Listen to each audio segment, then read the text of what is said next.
આજે આપણે બનાવીશું ખાટી કેરીનું અથાણું। તો ચાલો બનાવીએ। તો આને મેં છે ને આ કેરીને રાતના ફૂલ નાઈટ પલાળી લીધી મીઠા અને હળદરવાળા પાણીમાં। 5 ચમચી હળદર અને 5 ચમચી મીઠું નાખીને એને પલાળી દીધી હતી ફૂલ નાઈટ માટે 8 કલાક માટે। પછી એને વચ્ચે વચ્ચે હલાવી હતી, હલાવતા રહેવાનું અને પછી સવારની કોર એમને આવી રીતના સૂકવી દેવાની છે 7 કલાકથી 8 કલાક સુધી, જેનાથી અંદર પાણી હોય એ સુકાઈ જાય। અત્યારે પાણી દેખાય છે એ ધીરે ધીરે સુકાઈ જશે। 7 થી 8 કલાક થશે એટલે પાણી સુકાઈ જશે, એટલે ખરાબ થવાની સંભાવના ઓછી રહી છે। એનાથી પાણી સુકાવા દેવાનું છે। ત્યાં આપણી કેરી 2 કિલો છે, તેમાં આટલું તેલ મેં ગરમ કરવા મૂક્યું છે। 1 લીટરથી ઓછું છે થોડું, તો એને આપણે ગરમ કરવા ધીમા ગેસે થવા દઈએ ને ત્યાં સુધીમાં આપણે બોળો તૈયાર કરી દઈએ। આપણે અહીંયા મેથીનો બોળો લીધો છે 500 મેથીના કુરિયા। તો આપણે એને જે વાસણમાં બનાવવો છે બોળો એ વાસણમાં મેં એને લઈ લીધો છે।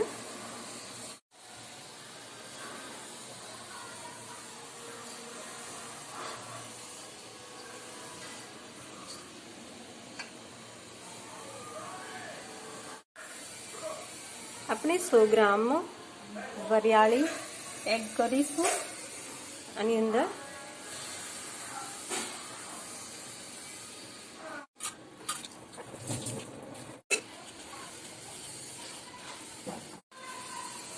હવે આપણે એમાં 2 ચમચી હિંગ એડ કરીશું।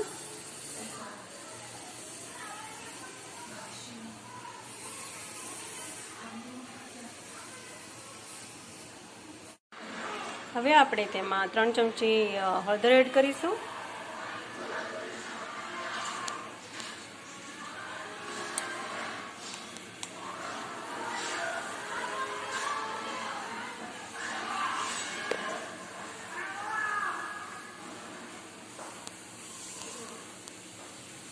હવે આપણે એમાં કાશ્મીરી મરચું એડ કરીશું 1 ચમચી, અને પાછળથી પછી એડ કરવાનું છે જેનાથી એ શ્યામ ન પડે। બીજું બધું આપણે પાછળથી જ એડ કરશું મરચું। અહીંયા 3 ચમચી આપણે એમાં નમક એડ કરીશું, પછી જરૂર પડે તો પાછું આપણે એમાં એડ કરીશું ઉપરથી પણ। આપણે 50 ગ્રામ જેવો સાંભાર મસાલો એડ કરીશું। ખાટી કેરીનો જે મસાલો આવે ને એ મેં એડ કર્યો છે 50 ગ્રામ જેવો। આપણું તેલ હવે ગરમ થવા લાગ્યું છે ધીરે ધીરે, હજુ થોડી વાર થવા દેશું આપણે એને 3 મિનિટ। આ તેલને ફૂલ ગરમ થવા દેવાનું, જેનાથી એ મસાલો એકદમ મસ્તીનો સરસ ચડી જાય છે। આપણું તેલ ગરમ થઈ ગયું છે ફૂલ સરસ મજાનું। ગેસ બંધ કરી દઈશું। હવે આ તેલને આપણે ગરમ તેલને આપણે મસાલામાં ઉમેરી દઈશું, એડ કરી દઈશું।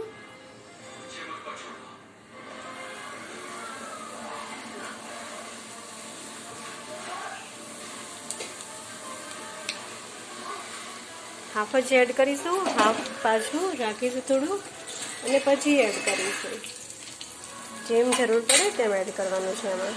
હવે થોડી વાર માટે આપણે આ ડીશ એક ઢાંકી દઈશું થાળી।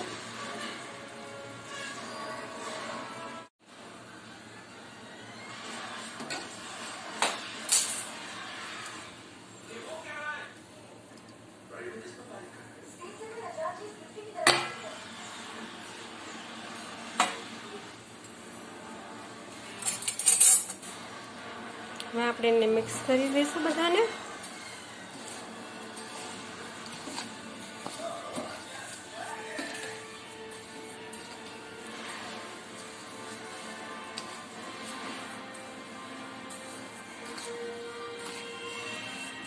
સરસ મજાનો મિક્સ થઈ ગયો છે। આપણે તેને હવે 2 કલાક માટે આવી રીતના જ ઢાંકીને મૂકી દઈશું સરસ મજાનો. અને પછી આપણે એમાં કેરી એડ કરવાની રહેશે. આમાં મેં ખાલી મેથીના જ કુરિયા લીધા છે, તો આમાં તમે રાઈના કુરિયા, ધાણાના કુરિયા પણ એડ કરી શકો છો. જે આપણને પસંદ હોય તે આપણે એમાં એડ કરી શકીએ છીએ.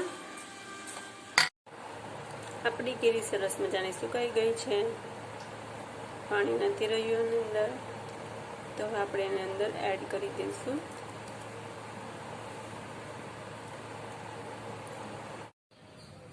હવે આપણે એને સરસ રીતના મિક્સ કરી દઈશું.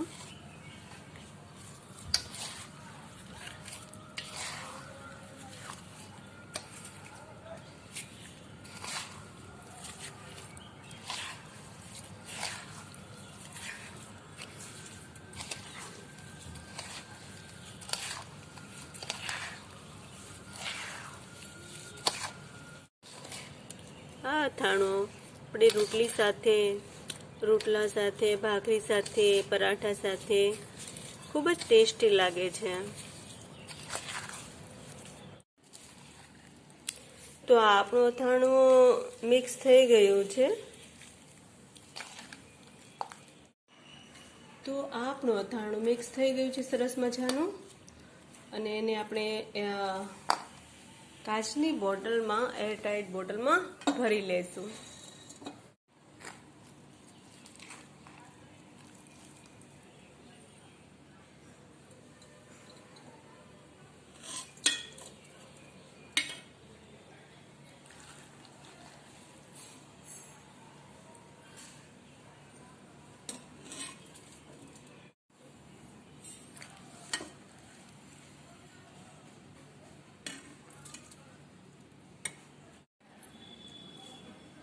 એરટાઈટ જારમાં ભરવાથી અથાણું લાંબા ટાઈમ સુધી સારું રહે છે.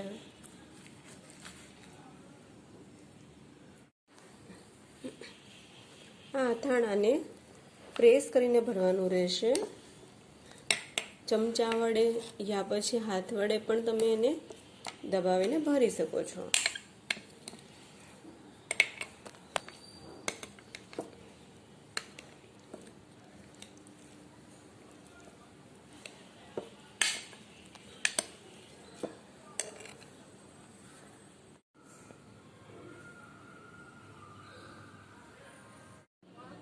તો તૈયાર છે ખાટી કેરીનું આ અથાણું.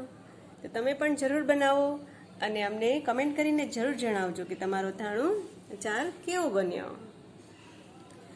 તો આ અથાણું પસંદ આવ્યું હોય તો લાઈક કરો, કમેન્ટ કરો અને અમારી ચેનલને સબસ્ક્રાઇબ કરો. આ વિડીયો વોચ કરવા માટે તમારો ખૂબ ખૂબ ધન્યવાદ. Thank you.